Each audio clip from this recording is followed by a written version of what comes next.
இயேசுவின் நாமத்தில் உங்களை வாழ்த்துகிறேன். எப்படி இருக்கு இந்த இடம் பார்க்குறீங்கல்ல? என்ன ஒரே போர்டா வச்சிருக்குது அப்படி பார்க்குறீங்களா? நான் சொன்னல, தேவனுடைய தோட்டத்தில் இந்த பகுதி ஜெப தோட்டம். கெத்செமனே தோட்டத்தில் இயேசு போய் எப்படி ஜெபித்தாரோ அதே மாதிரி ஜெபிப்பதற்கான ஒரு அருமையான ஒரு அமைதியான ஒரு இடம். இந்த இடத்துல வரக்கூடிய மக்கள் ஜெபிப்பதற்கான ஜெப குறிப்புகள் அடங்கின போர்டுகள் தான் அங்கே வைக்கப்பட்டிருக்கிறாரு. இந்த பகுதியில் தமிழ்நாட்டில் இருக்கிற ஒவ்வொரு மாவட்டங்கள், அதனுடைய விவரங்கள், அதனுடைய ஜெப குறிப்புகள் இங்கே வைக்கப்பட்டிருக்கிறாரு. தமிழிலும் ஆங்கிலத்தில் அதை எழுதி வைத்திருக்கிறோம். ஏன்னா பல மாநிலத்தை சார்ந்தவங்க வர்றாங்க. இதை பார்த்து ஒவ்வொரு போர்டுக்கு முன்னால் நின்று ஒவ்வொரு மாவட்டத்துக்காக சில நிமிட நேரம் ஜெபிப்பாங்க. அப்புறம் அடுத்தது போனால் அடுத்த மாவட்டம், அப்படி ஒவ்வொரு மாவட்டத்தை பற்றி விவரங்கள் உள்ளே வந்து அப்படியே நீங்கள் ஜெபிச்சுக்கிட்டே போனீங்கன்னா மணிக்கணக்காக அப்படியே தொடர்ந்து ஜெபிக்கலாம். ஒரு ஜெபிக்கிற ஒரு சூழ்நிலையை ஆண்டவர் உருவாக்கி வைக்க சொல்லி தான் இதை செய்திருக்கிறோம்.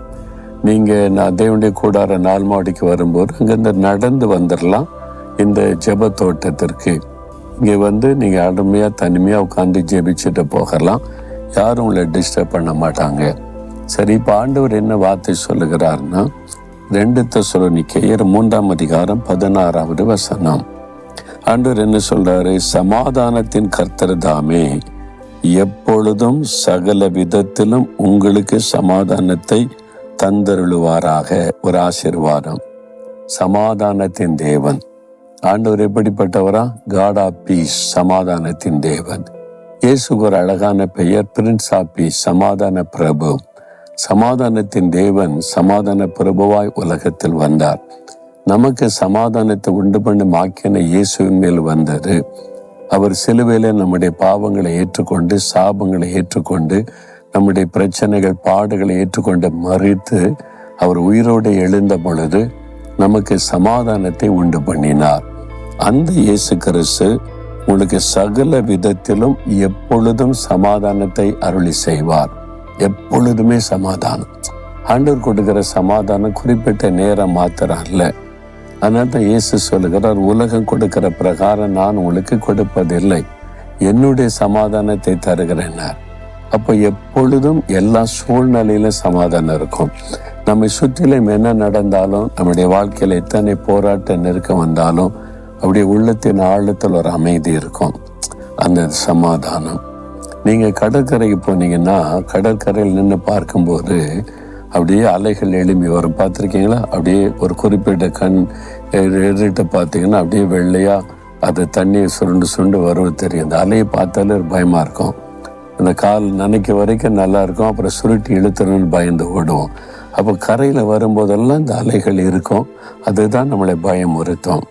அதை உள்ளுக்குள்ளே போயிட்டீங்கன்னு வைங்களேன், உள்ளுக்குள்ளே கடலுக்குள்ளே கப்பலில் பிரயாணப்பட்டிருக்கீங்களா? அப்படிலாம் நான் பிரயாணப்பட்டிருக்கேன். பார்த்தா ரொம்ப ஆச்சரியம், ரொம்ப அமைதியாக இருக்கும். அப்படியே ரொம்ப அமைதியாக இருக்கும். கரையில் தான் இந்த மாதிரி அலைகள்லாம் வந்து அப்படியே பயமுறுத்தும். உள்ளுக்குள்ளே போனால் ரொம்ப அமைதியாக இருக்கும். இன்னும் சொல்கிறாங்க, உள்ள ஆழத்தில் போனால் ரொம்ப அமைதியாக, அது சின்ன ஒரு அசைவு கூட இல்லாமல் இருக்குன்றாங்க. அதே மாதிரி இயேசு நம்முடைய உள்ளத்தில் வந்துட்டா உள்ளத்தின் ஆழத்தில் ஒரு பெரிய ஆத்ம அமைதி, அதான் தெய்வ சமாதானன்றது. அது எப்பொழுதும் இருக்கும், சகல காரியத்திலும் இருக்கும். எது வந்தாலும் அந்த சமாதானத்தை மட்டும் கெடுக்க முடியாது. வெளியில சில காரியம் நமக்கு அலசடிப்படுற மாதிரி தெரியும். ஒரு பயத்தை உண்டாக்குறது, சோர்வை உண்டாக்குறது, இந்த மாதிரி பிரச்சனை வந்துட்டு போகும்.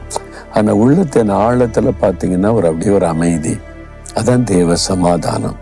இது நிறைய பேருக்கு இல்லை. உள்ளுக்குள்ள நிம்மதியாக தூங்க முடியல, நிம்மதியாக இருக்க முடியலம்பாங்கல்ல, அது உள்ளத்துக்குள்ள பாதிப்பு. ஆனால் சமாதான பிரபு இயேசு நமக்குள்ள வந்துட்டா உள்ளத்தின் ஆழத்தில் ஒரு பெரிய அமைதி இருக்கும். அதான் தெய்வ சமாதானம். அன்று சொல்றாரு, அவர் எப்பொழுதும் எல்லா சூழ்நிலையிலும் உனக்கு சமாதானம் கட்டளையிடுவேன் அப்படின்றார். இந்த சமாதானம் உங்களுக்கு இருக்குதா? அப்படியே கண்ணு மூடி யோசித்து பாருங்க. உள்ளத்தின் ஆழத்தில் ஒரு சமாதான ஆத்ம அமைதி இருக்குதா?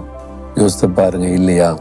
அப்போ சமாதான பிரபு இயேசுவை உங்களுடைய உள்ளத்தில் ஏற்றுக்கொள்ளுங்க. இயேசுவை நீங்க வந்து எனக்குள்ள வாசம் பண்ணுனா அந்த சமாதானம் நிலைச்சிருக்கும். எப்பொழுதும் எல்லா காரியத்திலும் அந்த சமாதானத்தை நீர் எனக்கு அருளி செய்யணும் வாக்கு கொடுத்திருக்கிறேன். இன்றைக்கு அந்த சமாதானம் பெற்றுக்கொள்ளுங்க. அப்படியே உங்களுடைய ஆத்மா அலசடிப்பட்டு கொண்டு இருக்கிறது. அப்படியே பயப்படுத்தி அலைகள் மாதிரி பிரச்சனை வந்துக்கிட்டே இருக்குதுன்னு அமைதி இல்லாமல் தவிக்கிறீங்கல்ல, இப்போ அந்த சமாதானத்தை உங்களுக்கு ஆண்டவர் அருளி செய்வார். இருதயத்தில் கை வைத்து சொல்லுங்க, இயேசுவே, நீங்க எனக்கு சமாதானத்தை உண்டு பண்ண சிலுவையில ரத்தம் சிந்தி மரித்த உயிர்த்தெழுந்தீங்க. நீங்க என்னுடைய சமாதான பிரபு. என் உள்ளத்துக்குள்ள அந்த ஆத்மா அமைதி மெய்யான சமாதானத்தை தந்து என்னை ஆசீர்வதியும். இயேசுவின் நாமத்தில் ஆமேன், ஆமேன்.